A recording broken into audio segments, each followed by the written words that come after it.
আমাদের দুটো শিশু বাচ্চা, একটা হচ্ছে জয়দীপ মণ্ডল, রাহুল বোস। আমরা অন্য বছরের ন্যায় এবছরও আমরা একটু চেঞ্জ করেছি পদ্ধতি। এই দুটো বাচ্চা ছেলেকে আজকে রিক্রেশন ক্লাবের তরফ থেকে মণ্ডপের দিকে কেটে মায়ের মূর্তি আবরণ উন্মোচন করে এবং প্রদীপ জ্বালিয়ে মাকে আমরা শক্তির আরাধনা করার জন্য আমরা আগে থেকেই আমরা সূচনা করবো প্রদীপ জ্বালিয়ে। তাই মঞ্চের সামনে এখন দুটো বাচ্চা দাঁড়িয়ে আছে, জয়দীপ মণ্ডল এবং রাহুল ঘোষ।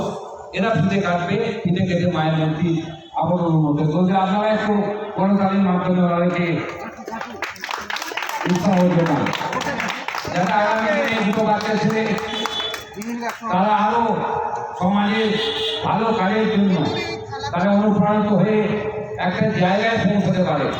কেন আজ হয়তো আমরা বেঁচে আছি, আগামী দিন থাকবো না, কিন্তু বাচ্চাদের ভবিষ্যৎ আছে, তারাও আমি চাই এই বাচ্চা ছেলে দুটো আরো বড় হোক, সমাজের উপকারে লাগুক। ধন্যবাদ।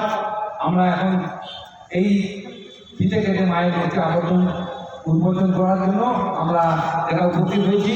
এই বাচ্চা ছেলে দুটো কাঁচি দিয়ে ফিতে কেটে মায়ের মূর্তির আবরণ উন্মোচন করবে। আপনারা প্রত্যেকে একটু বড় তালি দিন।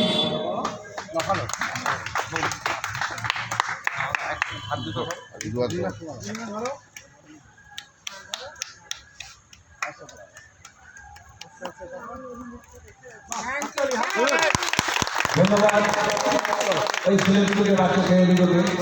তারপর ওরা মঞ্চের দিকে এগিয়ে যাচ্ছে মায়ের মূর্তির সামনে। আপনারাও আসুন এবং দীপ জ্বালিয়ে মায়ের মূর্তি উন্মোচন করবেন। সানোয়ার সাহেব আছেন, সানোয়ার সাহেবকে বলবো এই বাচ্চা ছেলে দুটোর সাথে আপনিও থাকুন, থেকে মায়ের মূর্তি এই আবরণ উন্মোচন করে প্রদীপ জ্বালান। এই একটা মোমবাতি, ছোট মোমবাতি দাও বাচ্চাদের।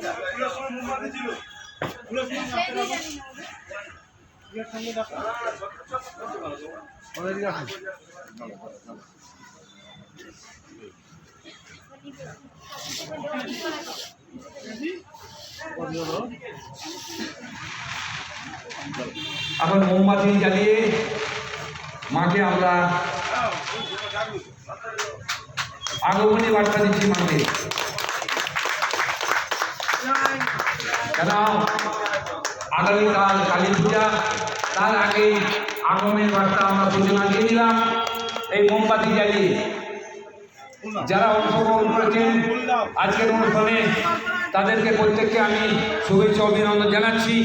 যারা আসেননি বা আসতে পারেননি তাদেরকেও আমি শুভেচ্ছা অভিনন্দন জানাচ্ছি।